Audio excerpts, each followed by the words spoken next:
Bonjour à tous, bonjour à toutes.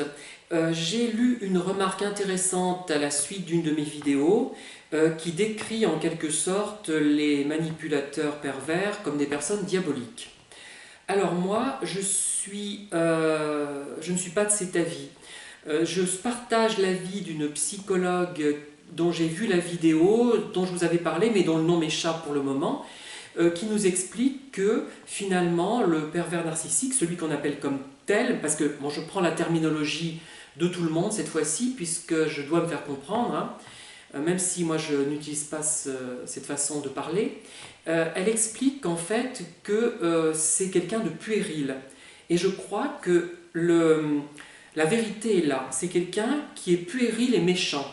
Parce qu'il y a des gamins qui sont gentils, hein, donc voilà. C'est un gamin méchant, pour moi, un manipulateur pervers. Son attitude est complètement puérile, elle n'est pas constructive, il se tire finalement une balle dans le pied, quand on y réfléchit bien, et il paraît diabolique si on veut, mais c'est le diabolique qu'on voit notamment dans L'Exorciste. À un moment donné, il y a une histoire de bonne femme qui est possédée, je crois que c'est dans celui-là, et elle a un visage grimaçant, puéril, et elle sort des ordures langagières, etc. Voilà, c'est bien ça, c'est le diable puéril. Mais c'est quelqu'un, ce qu'on appelle un pervers narcissique, quelqu'un de profondément infantile et méchant, et bête. Parce que méchant et bête, pour moi, c'est presque synonyme. Hein. Bête et méchant et puéril. Parce qu'il se sent mal, parce qu'il se sent vide.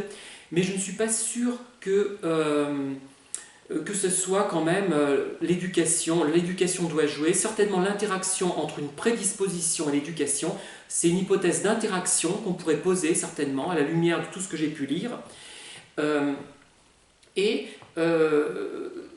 Donc il reste figé à un stade infantile, un stade infantile méchant et bête, parce qu'il n'y a pas vraiment d'intelligence pour moi dans cette attitude qui consiste, comme je le dis, à scier la branche sur laquelle on est installé. Hein. Voilà.